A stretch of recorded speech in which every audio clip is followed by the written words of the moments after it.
वृंदावन में कितने निधि है? क्या क्या नाम है बताओ।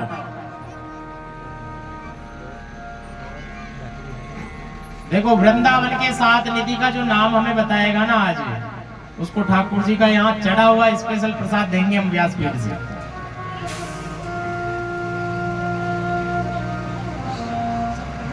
जितना आवे उतना तो बताओ, 1 2 3 4। सर्च मत करो, देखो गूगल और गुरु का जमाना अलग अलग है।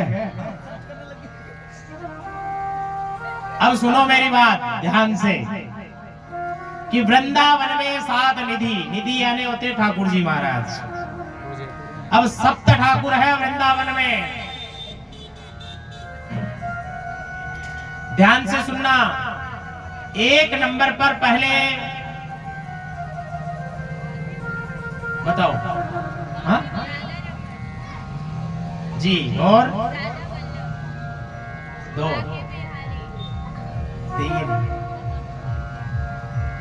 देखो गुड़िया बता रही है 3 ठाकुर जी के नाम बता दिए इसने, राधा वल्लभ, राधा रमन और बांके बिहारी, है ना।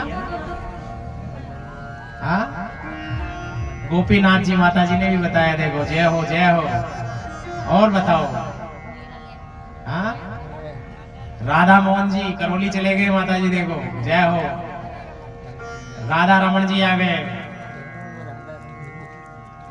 तो ऐसे करके कुल 7 निधि वृंदावन में हुए। पहले हैं गोविंद देव जी। गोविंद देव जी हाल ही में हमारे राजस्थान में जयपुर नगर में विराजते हैं। गोविंद देव जी कहां विराजते हैं? जयपुर में सिटी पैलेस में विराजते हैं। गोविंद देव जी वीआईपी है और वीआईपी जगह विराजते हैं, क्योंकि ठाकुर जी से बढ़कर वीआईपी कौन हो सकता है। इसलिए हमारे गोविंद देव जी विराजते हैं हमारी राजधानी जयपुर में। इसके बाद है गोपीनाथ जी। गोपीनाथ जी भी जयपुर में है, यानी गोविंद देव जी और गोपीनाथ जी दोनों ही जयपुर में हैं सर। इसके बाद है मदन मोहन जी। मदन मोहन जी विराजते हैं करौली राजस्थान में। कहां विराजते हैं? करौली राजस्थान में मदन मोहन जी का भव्य और दिव्य मंदिर है। इसके बाद है राधा रमन जी, जो वृंदावन में विराजते हैं। उसके बाद राधा वल्लभ जी, ये भी वृंदावन में विराजते हैं। और बांके बिहारी जी, ये भी वृंदावन में विराजते हैं। अभी तो 6 ही हुए हैं। अब 7वें एक ठाकुर जी और रह गए। वो विराजते हैं पन्ना मध्य प्रदेश में। पन्ना में उनका नाम है युगल किशोर जी। क्या नाम है? युगल किशोर। ये वृंदावन के सप्तनिधि, जिनमें से 3 निधि जो आज वृंदावन में निवास करते हैं, यानी राधा वल्लभ जी, राधा रमन जी और बांके बिहारी जी, ये तो 3 वृंदावन में हैं। और बाकी 4 निधि वृंदावन से बाहर आ गए।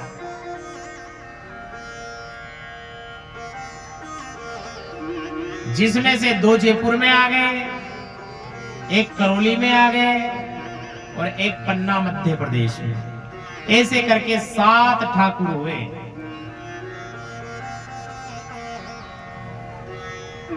ध्यान से सुनना मेरी बात।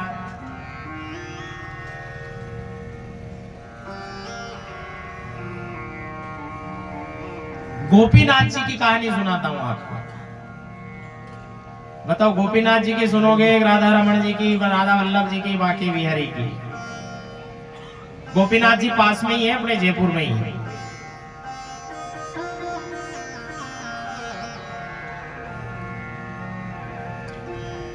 जब राजाओं का राज हुआ करता था,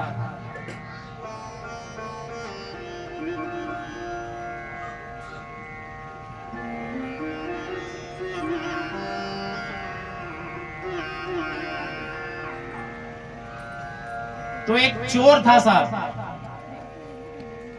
वो खानदानी चोर था, मतलब वो उसके दादा भी चोरी करते थे, उसके पिता भी चोरी करते थे, तो वो भी चोरी करने लग गया, यानी खानदानी चोर। एक दिन चोर चोरी करने के लिए जा रहा था,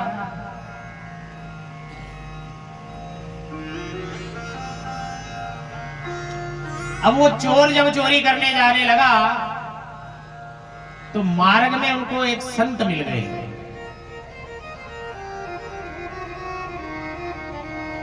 चोर ने विचार किया, भाई संत से तो क्या लूटे, संत को अगर चोर मिले तो क्या लूटेगा, कुछ नहीं भाई, ये कंठी माला तू ले जा, भजन करना भगवान के।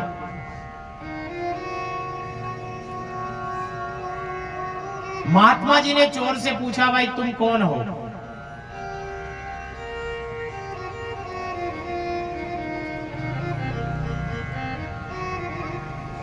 चोर ने कहा, महाराज मैं एक चोर हूं, मैं एक चोर हूं और खानदानी चोर हूं, मतलब मेरे दादा भी यही काम करते थे, मेरे पिता भी यही काम करते हैं, मैं भी यही काम कर रहा हूं और करने जा रहा हूं।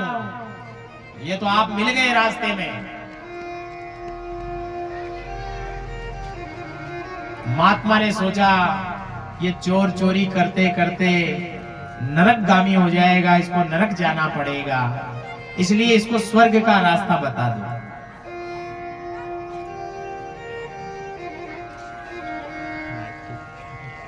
महात्मा ने चोर से कहा, भाई सुन,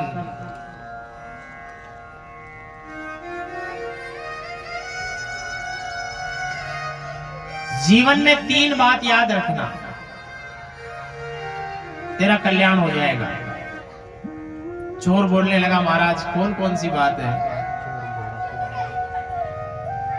कि एक तो तू आज के बाद कभी झूठ नहीं बोलेगा। तो ठीक है महाराज, मैंने तो अभी भी झूठ ही नहीं बोला आपसे, बोला चोर हूं, चोरी करने जा रहा हूं, तो नहीं बोलूंगा झूठ। कहीं भी मार्ग में कोई देवालय तेरे को मिल जाए, देवालय यानी मंदिर, तो तू वहां रुकेगा, 2 मिनट दर्शन करेगा, अपना सिर वहां झुका कर फिर जाएगा। ठीक है महाराज, ये तो सरल उपाय है। तीसरा, कि कोई संत महापुरुष कभी भी तेरे दरवाजे पर आ जाए तो भूखा नहीं जाए, ये ध्यान रखना। ठीक है महाराज। वो चोर था जो चोरी करने चला गया, महात्मा जी भी चले गए। 5-10 दिन 20 दिन बीते, एक महात्माओं का झुंड भगवान गोविंद नाम उच्चारण करता करता आ रहा था, उस चोर को मिल गया रास्ते में। चोर ने कहा, गुरुजी की बात याद आ गई महात्मा जी की, कि कोई भी संत महापुरुष मिले तो भूखे नहीं जाए। चोर ने आते ही दंडवत प्रणाम किया महात्मा जी को और बोला, साहब मेरे घर चलो, मेरी कुटिया में, और प्रसाद पाओ। चोर सारी मंडली को अपने घर लेके आ गया, सारी संत महात्माओं की मंडली उस चोर के घर आ गई। चोर अपनी पत्नी के पास गया, बोला 5-10 मूर्तियां आई है, तुम 5-10 मूर्तियों का भोजन की व्यवस्था करो। चोर की पत्नी कहने लगी, महाराज यहाँ तो एक मूर्ति की व्यवस्था नहीं है, तुम 10 की बात करते हो, रसोई में तो कुछ है ही नहीं, आटा दाल चावल। कह रहे वो चिंता मेरे पे छोड़, अभी मैं व्यवस्था कर देता हूँ। बाहर गया, 2-4 मकान इधर उधर देखा, एक मकान के बाहर से ताला लगा हुआ था, बोला कहीं गए दिखते हैं घूमने। उन्हीं के घर में गया, रसोई में आटा दाल चावल का कट्टा सारा उठा लाया, बोला ये ले व्यवस्था बनाओ। भोजन बन गया, महात्माओं ने प्रसाद पा लिया और सब महात्मा चले गए। एक शर्त उसकी यहां पूरी हो गई, चोर है खानदानी। एक दिन सोचने लगा कि वो जो गुरुजी हमें मिले थे पहली बार, उनके गुरु आश्रम में अपन चलते हैं, उनके दर्शन करते हैं, हृदय में ऐसी जागृति होने लगी। बोला चले तो खाली हाथ तो क्या जावे, अपने पास तो कुछ है ही नहीं। ऐसा करता हूं कोई बड़ी चोरी करता हूं, बड़ी चोरी करूंगा जो गुरुजी के आश्रम में 1 साल का इकट्ठा ही दियाऊंगा दान, बार बार जाने की जरूरत भी नहीं पड़ेगी। कि बड़ी चोरी कहां करें? कि जयपुर दरबार के महल में चलो। कहां चले? जयपुर के दरबार कौन थे? क्या नाम था राजा का? मान सिंह था क्या? सवाई मान सिंह। सवाई मान सिंह के राजमहल में चोर प्रवेश कर रहा। देखो भाई, सुनना ध्यान से। दरवाजे पे द्वारपाल खड़े हैं। चोर से पूछ रहे भाई कौन हो, कहां जा रहे हो?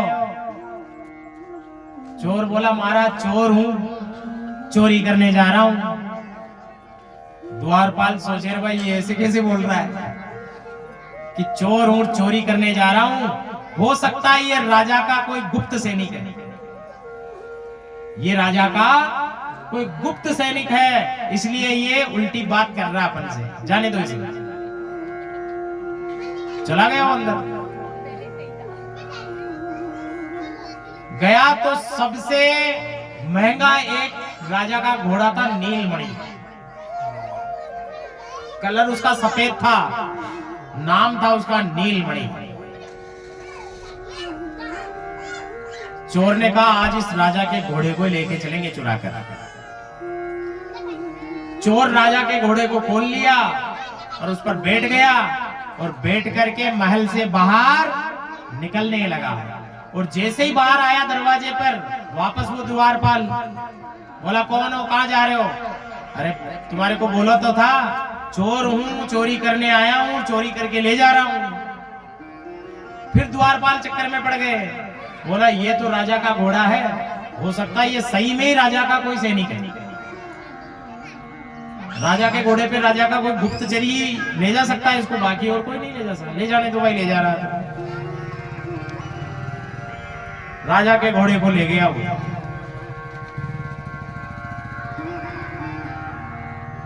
और जैसे ही महल से बाहर आया, थोड़ा सा आगे चला, एक गली क्रॉस की, दूसरी गली क्रॉस की, आगे आगे गोपीनाथ जी महाराज का मंदिर।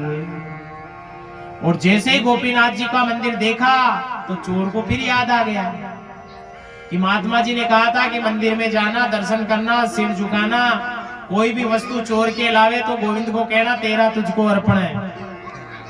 तो चोर अपने चप्पल जूते खोलकर गोविंद देव जी यहाँ गोपीनाथ जी के दर्शन करने चला गया और जाकर गोपीनाथ जी को कह रहे हैं कि मैं है ना आज राजा का घोड़ा चोर कर लाया हूँ, तेरा तुझको अर्पण।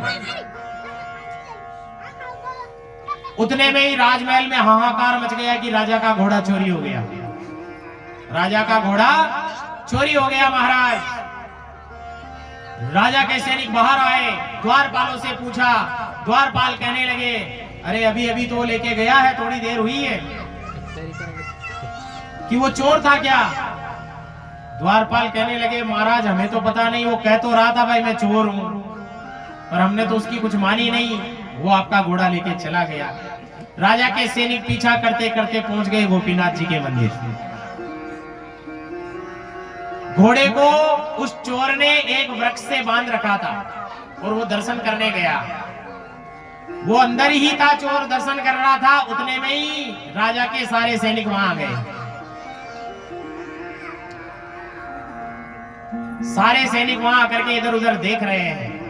और जैसे ही चोर दर्शन करके अपने घोड़े के पास आता है, नीलमणि के पास, महाराज आप यकीन नहीं मानोगे, सत्य घटना है बिल्कुल। घोड़ा था सफेद रंग का और घोड़ा हो गया अब काले रंग का। घोड़ा हो गया काले रंग का। राजा के सैनिक कद काटी सब उसकी देख रहे हैं, पर रंग सफेद था इसलिए उस घोड़े को छू नहीं रहे हैं कि वो तो सफेद था साहब, ये काला कैसे हो गया। फिर चोर आता है वहां पर, और चोर आता है तो चोर को जैसे ही द्वारपाल देखते हैं कहते हैं नहीं भाई यही था वो जो महल में आया था ना, ये वही है, वही शकल है, ये चोर है, इसको राजा के पास ले चलो। और उस चोर को पकड़ करके महाराज राजा के पास ले जाया गया। और राजा के पास जब चोर को ले गए, उस घोड़े को भी ले गए। चोर ने कहा यही है वो घोड़ा, उस घोड़े को भी ले गए। राजा कहने लगा कि मेरा घोड़ा श्वेत रंग का है, अब बता ये काला कैसे हुआ। तब चोर कहने लगा महाराज मैं तो एक सामान्य सा चोर हूं, मुझे एक गुरुजी महाराज मिल गए थे, उन्होंने मुझे मार्गदर्शन किया कि कोई भी वस्तु अगर लेकर आता है, चाहे तू कहीं से भी लाता है, पहले मुझे चढ़ा दे तो मैं उसको शुद्ध कर दूंगा। अब ये लीला है, ये सब उस गोविंद की लीला है। इसलिए सफेद को काला कर दिया, सफेद को भगवान ने काला कर दिया। तो इसलिए राजा ने उसी समय राजपाट त्याग दिया और कहा कि मैं इतने दिन से भगवान की तपस्या कर रहा हूं, पर कभी भगवान ने मुझे दर्शन नहीं दिए। तू एक चोर होकर के भगवान को प्राप्त कर सकता है, तो चोर होकर भगवान को प्राप्त कर सकता है। इसलिए भगवान कहते हैं यहाँ पर, क्या कह रहे हैं, जिस देश में जिस वेश में परिवेश में रहो, राधा रमण राधा रमण राधा रमण कहो। जिस देश में जिस वेश में परिवेश में रहो, राधा रमण राधा रमण राधा रमण कहो। राधा रमण राधा रमण राधा रमण कहो। जिस देश में जिस वेश में परिवेश में रहो, राधा रमण राधा रमण राधा रमण कहो। राधा रमण राधा रमण राधा रमण कहो। कहीं भी रहो आप, कोई से देश में रहो, किसी भी वेश में रहो, किसी भी परिवेश में रहो, पर आपको राधा रमण बोलना पड़ेगा, राधे राधे आपको बोलना पड़ेगा, गोविंद नाम आपको सुमिरण करना पड़ेगा।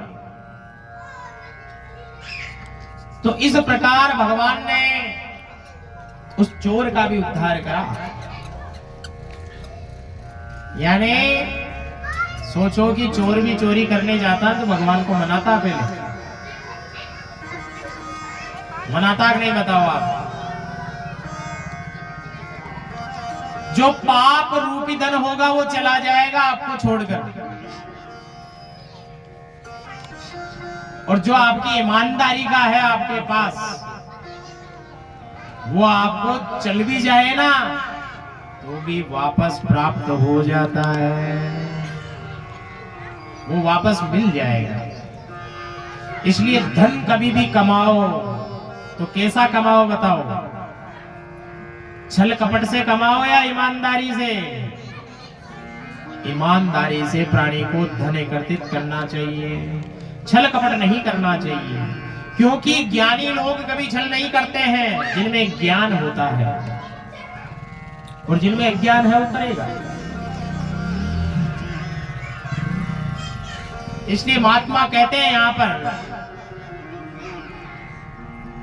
कि ज्ञान घटे नरमूंड की संगत, ज्ञान घटे नरमूंड की संगत, बुद्धि घटे चित विषय भरमान, और तेज घटे नित पर घर जावत, बुद्धि घटे बहु भोजन खाए, प्रेम घटे नित ही कुछ मांगत, कि प्रेम घटे नित ही कुछ मांगत, और मान घटे नित पर घर जाए। दयाल कहे सुन रे मन मूरख, पाप घटे नित हरि के गुण गाए। यानी ज्ञान घटे नर मूढ़ की संगत। ज्ञान कब होगा आपका? जब आप किसी मूर्ख के साथ बैठ जाओगे, तब आपका ज्ञान समाप्त हो जाएगा। वहां आपके ज्ञान की कोई वैल्यू नहीं है। इसलिए जहां मूर्ख बैठे हैं वहां बैठना नहीं चाहिए, वहां से उठकर आ जाओ तुरंत। बुद्धि कब घटेगी? बुद्धि घटे चित्त विषय भरमाए। चित्त के अंदर अनेक प्रकार का विषय चलता है आपके, कि ये भी कर लूं, वो भी कर लूं, वो भी कर लूं, फिर बुद्धि काम करना बंद कर देगी, कुछ नहीं कर पाएगा। इसलिए जो करना एक करना है। इसलिए चित्त में चिंता नहीं होनी चाहिए। और तेज घटे पर नारी की संगत। तेज जो होता है हमारा प्रकाश, हमारा पुंज, वो दूसरी नारी की संगत करने से समाप्त होता है। बुद्धि घटे बहु भोजन खाए।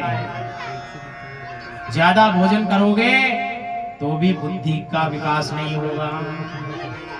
इसलिए अल्प मात्रा में करना चाहिए।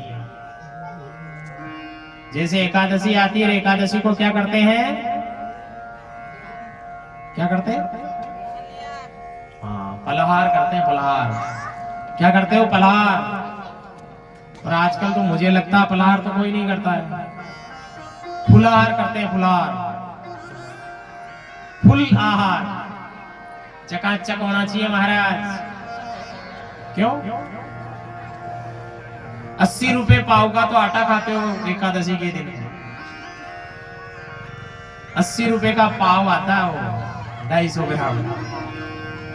अब जब 80 रुपए का 250 ग्राम आ रहा है तो ये 20 रुपए किले वाले को कौन पूछे भाई?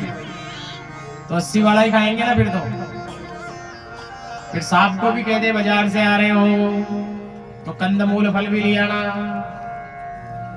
तो ये फुलहार है, फलाहार कोई नहीं करता। तो इसलिए भोजन भी अल्प मात्रा में लेना चाहिए, कम मात्रा में भोजन करो।